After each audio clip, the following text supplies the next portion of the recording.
ফ্রান্সের বিখ্যাত surgeon doctor Morris Bucaille. Doctor Morris Bucaille ছিলেন মমি স্পেশালিস্ট, ফ্রান্সের বিখ্যাত সার্জন। 1980 সালে মক্কা শহরে একটা এডুকেশন কনফারেন্স হয়েছিল। সেখানে কনফারেন্সে যোগদান করে আরব অনেক শায়েখদের সাথে তিনি পরিচিত হয়েছেন।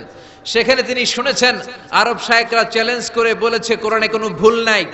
আল্লাহ চ্যালেঞ্জ দিয়েছে, পারলে ভুল বের করে দেখাও।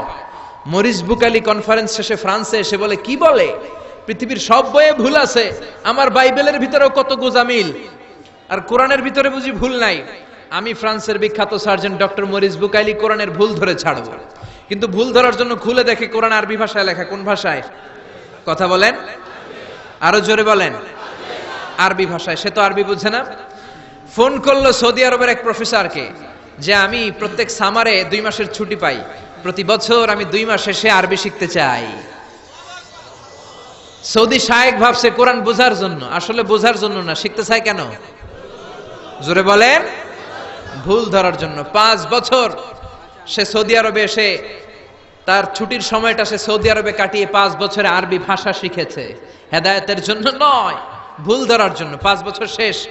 এবার সে কোরআন খুলে দেখে বিসমিল্লাহির রহমানির রহিম থেকে সূরা নাস পর্যন্ত যাই পড়ে তাই বুঝে, এমন আরবি শিখছে। কিন্তু যতই পড়ে অবাক হয়, যতই পড়ে পাগল হয়ে যায়।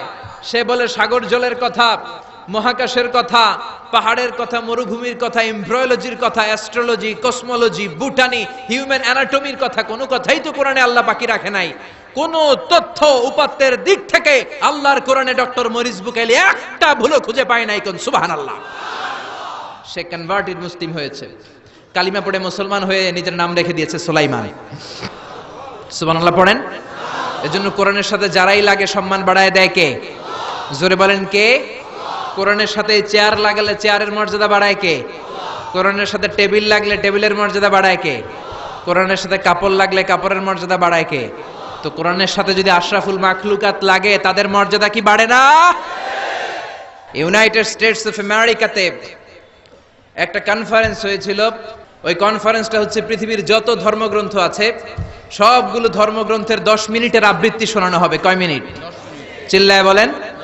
ওখানে গিয়েছে শ্রীমত ভগবত গীতা, গিয়েছে বাইবেল, ত্রিপিটক, দশাতীর, Veda, Purana, Ramayana, Dighanikaya, Yahwist, sacerdotal, Talmud, Torah, Old Testament, New Testament, Zend Avesta এবং আল্লাহর কোরআনও। কোন সুবহানাল্লাহ। চীনের প্রাচীন ধর্ম কনফুসিয়াসের পাণ্ডুলিপি গিয়েছে। যারা আগুনকে পূজা করে, অগ্নি উপাসক, আগুন দেখলে নমস্তে নমস্তে গায়, তারাও গিয়েছে। 10 মিনিট করে সময়। এই কনফারেন্সের উদ্দেশ্য হচ্ছে এইটা চেক করা, in order to check which book, which recitation of the holy book is the most excellent recitation ever. কোন বইয়ের আবৃত্তিটা বেশি সুন্দর লাগে। 10 মিনিট করে সময়। সব ধর্মের ধর্মীয় কিতাবের শায়েকরা, গুরুরা, ধর্মনানকরা আর ফাদাররা আর কারীরা বসেছে। বিচারকের সামনে 2টা বাটন, একটা গ্রিন বাটন, একটা রেড বাটন, একটা সবুজ বাতি, একটা লাল বাতি। আবৃত্তির সময় 10 মিনিট। চিল্লায় বলেন কয় মিনিট? সবুজ বাতিতে চাপ দিলে আবৃত্তি শুরু, রেড বাটনে চাপলে আবৃত্তি শেষ। প্রথমে ডাকা হয়েছে শ্রীমত ভগবত গীতা। 10 মিনিটের জন্য যে পড়তে শুরু করেছে, ওম নমো ভগবতি বাসুদেবায়। 10 মিনিট পড়েছে। পড়ার পরে বিচারক রেড বাটনে প্রেস করেছে, সময় শেষ, নেমে গিয়েছে। এরপরে ডাকা হয়েছে ত্রিপিটক, বিনয় পিটক, শাম পিটক, অভিধর্ম পিটক মিলে 3টা পিটক। এটা বৌদ্ধ ভাইদের কিতাব। এরা বলে ওম শান্তি, ওম শান্তি। আসলে মিয়ানমারে ওরা যা করছে ওদের বলা দরকার ওম অশান্তি, ওম অশান্তি। ওরা বুদ্ধাং শরণং গচ্ছামি, ধাম্মাং শরণং গচ্ছামি পড়তে পড়তে 10 মিনিট শেষ, চলে গেল। এরপরে ডাকা হলো দশাতীর, দশাতীরের ওরাও পড়লো। এরপরে ডাকা হলো গ্রন্থ সাহেব, পড়লো। জিন্দাবেস্তা পড়লো 10 মিনিট। এরপরে ডাকা হলো ভ্যাটিকান সিটির পোপকে। গত মাসে পোপ আসছিল না? এই পোপের আগের পোপ, তাকে ডাকা হলো to recite the Holi Bible for 10 minutes. 10 মিনিটের জন্য বাইবেল পড়তে আসেন। উনি এসে ওনাদের বাইবেল পড়ে গেল 10 মিনিটের জন্য। ওনার বাড়ি হচ্ছে ভ্যাটিকান সিটিতে, ইটালির রোমের মাঝখানে স্বায়ত্তশাসিত একটা আলাদা দেশ আছে। ওইখানে শুধু পোপরা থাকে, যারা বিয়ে টিয়ে না করে খ্রিস্টানদের ফাদার, প্রোটেস্টান্ট, অর্থোডক্স আর রোমান ক্যাথলিক ওরা সেইখানে রাজ্য স্থাপন করেছে, গোটা বিশ্বের খ্রিস্ট ধর্মকে তারা চালায়। তারা 10 মিনিট সব ধর্ম গ্রন্থের আবৃত্তি এবং তেলাওয়াতের পরে সর্বশেষে মুসলমানদের ধর্মগ্রন্থ কোরআন আবৃত্তি করার জন্য ডাকা হয়েছে। এসেছে মিশরের কারি Abdul Basit ibn Abdus Samad. যারা ওনার তেলাওয়াত শুনেছেন দেখবেন উনি তেলাওয়াত করে আবার সময় নেয়, আধা মিনিট শ্বাস নেয়, আবার লম্বা দম নিয়ে তাল লয় নিয়ে টান দেয়, আবার পিছন থেকে টান দেয়। তাকে ডাকা হলো, now the representative of Muslim community Abdul Basit ibn Abdus Samad will now recite the holy book Quran for 10 minutes. মিশর থেকে আসা মুসলিম জাতির প্রতিনিধি তাদের ধর্মগ্রন্থ কোরআন নিয়ে এবার 10 মিনিট তেলাওয়াত করবে। কয় মিনিট? 10 মিনিট। উনি দাড়ি রাখেন না, ক্লিন শেভ, পাতলা একটা চাদর আর জুব্বা পরে চলে এসেছে মাইকের সামনে, এসে আউযু বিল্লাহি মিনাশ শাইতানির রাজীম বলে টান দিয়েছে। সুবহানাল্লাহ। সময় কয় মিনিট? উনি সূরা ফাতিহা পড়তে সময় নিয়ে নিছে 13 মিনিট। সুবহানাল্লাহ। শ্রীমত ভগবত গীতাওয়ালারা হাততালি দেয়, সময় শেষ, কোরআন গেছে।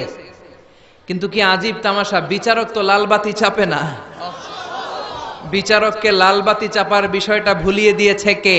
আল্লাহ। কেউ যেটা পারে না সেটা পারে কে? আল্লাহ। আব্দুল বাসিত কয় এই তো সুযোগ, আল্লাহু আকবার, পাইছি আমি। বিচারক যেহেতু লালবাতি চাপে না, আমি আরেকটা সূরা ধরি। উনি কোরআনের সবচেয়ে সুন্দর সূরা সূরা আর রহমান তেলাওয়াত শুরু করলেন। উনি উনার গলায় আল্লাহ যত সুর দিয়েছিলেন সব সুর, দরদ, আদর ঢেলে দিয়ে সুরের ঝংকার তুলে পুরো কনফারেন্সকে মাতিয়ে দিলেন। আল্লাহু আকবার। 15 মিনিট হয়ে যায়, বিচারক লালবাতি চাপে না। 20 মিনিট, 25 মিনিট, 30 মিনিট হয়ে যায়, লালবাতি চাপে না। এদিকে অর্গানাইজিং কমিটির প্রধান চেয়ার থেকে উঠে এসে বিচারকের গায়ে ধাক্কা দিয়ে বলে, এই man, what's the hell are you doing here? What's wrong with you?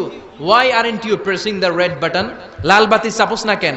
ওরে ধাক্কা দেওয়ার পরে বিচারক ভূত দেখার মতো চমকে উঠছে, কি হ্যাঁ লালবাতি?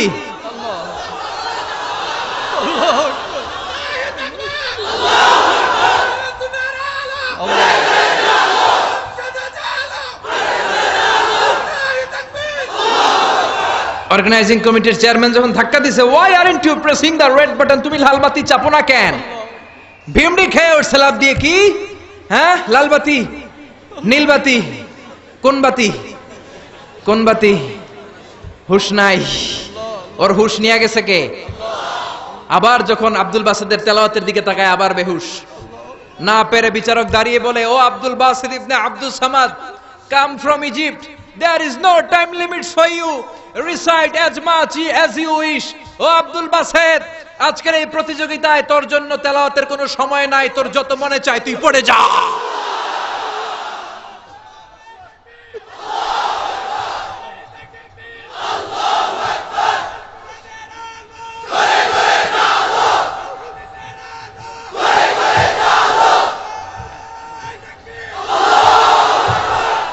চল্লিশ মিনিট সময় ধরে গোটা মুসলিম বিশ্বের অহংকার, মিশরের সবচেয়ে বড় কারি আব্দুল বাসিত ইবনে আব্দুল সামাদ গলার সব দরদার সুর উজাড় করে কনফারেন্স রুমে সূরা আর রহমান তেলাওয়াত করলেন। কনফারেন্স শেষ হলো, ওই বিচারকের বিরুদ্ধে মামলা হলো 3টা। কয়টা? যেহেতু আন্তর্জাতিক কম্পিটিশন, আন্তর্জাতিক আদালতে মামলা, সুইজারল্যান্ডের দি হেগে মামলা। হ্যান্ডকাফ পরিয়ে বিচারককে নেওয়া হয়েছে। মাননীয় আদালত বলে, why made you partiality between the books? You have given to Bible 10 minutes. You have given to Srimata Bhagavata Gita 10 minutes. You have given to Tripitaka 10 minutes. Why have you given extra 30 minutes for Quran? সব ধর্মগ্রন্থরে 10 minute দেওয়ার কথা, বাইবেলরে দিলি 10, শ্রীমত ভগবত গীতারে দিলি 10, ত্রিপিটকরে 10, কোরআনরে অতিরিক্ত 30 minute, মানে আগের 10 আর 30 মিলে 40 minute দিলি কেন? বিচারক বলে, Honorable Judge, I have a humble question to you. মাননীয় আদালত, আমার একটা বিনয়ের প্রশ্ন আছে। আদালত তো টাসকি খেয়ে গেছে, কিরে আমার এবার প্রশ্ন করে কেন? বিচারক বলে, আমার প্রশ্ন হচ্ছে, বিচারক তো আমি নিজে হই নাই, জাজ তো আমারে আপনারাই বানাইছেন। আমি তো ওদেরকে 10 মিনিট দিছি, ঠিক কি না? আমি তো বাইবেলরে 10 মিনিট দিয়েছি। এর কারণ, যখন বাইবেল পড়তে এসেছে আমার হুশ আছে, আমার সময়ের জ্ঞান আছে, আমি সময়ের টাইম ধরে বসে আছি, আমার হিতাহিত জ্ঞান আছে, আমার নার্ভাস সিস্টেম ওকে। 10 মিনিট শেষ, আমি রেড বাটনে চেপেছি, উনি নেমে গিয়েছে, বাইবেলকে ডেকেছি, বাইবেল শেষ, শ্রীমৎ ভগবত গীতাকে ডেকেছি, গীতা শেষ, ত্রিপিটককে ডেকেছি। কিন্তু এই মিশরের কারি আব্দুল বাসেত জুব্বা একটা পরে কোরআনটা হাতে নিয়ে মাইকের সামনে এসে কি যে বলে একটা টান দিল, ওই টান দেওয়ার সাথে সাথে আর আমার হুঁশ নাই।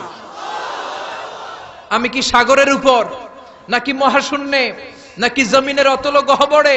আমি কোথায় বসে আছি, আমি কোথায় দাঁড়িয়ে আছি, আমি নিজেই জানি না। আমার সময়ের কোনো জ্ঞান নাই, আমার হিতাহিত বুদ্ধি নাই, আমার নার্ভাস সিস্টেম ফল ডাউন করেছে, আমার শরীরে ভাইব্রেশন শুরু হয়েছে, কাঁপুনি শুরু হয়েছে। মাননীয় আদালত, যখন একটা মানুষের হিতাহিত জ্ঞান থাকে না, যখন একটা মানুষের সময়ে কোনো বিবেক বুদ্ধি থাকে না, যখন কারো নার্ভাস সিস্টেম ফল ডাউন করে, কি এক মন্ত্র সে পড়তে শুরু করলো, আমার হুঁশ সে কেড়ে নিল, আমি কিছুই বুঝতে পারছি না। যখন আমি আমার সাথে নাই, যখন আমার হুঁশ নাই, যখন আমার নার্ভাস সিস্টেম ফল ডাউন করেছে, এরকম একটা পরিস্থিতিতে যখন আমি medically unfit, how can I press the red button, you answer me? কেমন করে আমি লাল বাতি চাপবো তুমি বলো? প্রিয় ভাইয়েরা, আপনারা যারা আইন নিয়ে পড়াশোনা করেন তারা জানেন, কেউ যদি মেডিকেলি আনফিট থাকে তার কোনো বিচার হয় না, ঠিক কিনা? পাগল খুন করলেও বিচার নাই, ঠিক কিনা? সে কোরআনকে অতিরিক্ত সম্মান দেওয়ার কারণে সর্বশেষে এই বিচারকের কোনো বিচারই হয় নাই। বেকসুর খালাসের ব্যবস্থা এই বিচারককে করে দিয়েছে কে? এই জন্য ওই কোরআন ধরতে রাজি আছে মুসলমান, পড়তে রাজি আছে মুসলমান, ওই কোরআনের জন্য মরতে রাজি আছে মুসলমান। অনেক আলোচনা হয়েছে, 3টা কর্মসূচি নিয়ে বিদায় নিতে চাই। কর্মসূচি নাম্বার 1, কোরআন তেলাওয়াত করতে জানতে হবে, রাজি আছেন? যারা জানি না তারা শিখবো। 2 নম্বর কর্মসূচি, মাতৃভাষায় প্রতিদিন কোরআন পড়বো। কোরআনের বঙ্গানুবাদ পাওয়া যায় মোবাইলে, অ্যান্ড্রয়েড সেটে কোরআনের ট্রান্সলেশন পাওয়া যায়, বঙ্গানুবাদ। প্রতিদিন একটা আয়াত হলেও আমরা কোরআনের অর্থ পড়বো। 3 নাম্বার, বাঁচি আর মরি কোরআনের পক্ষে থাকবো, চিল্লা এখন ঠিক কিনা?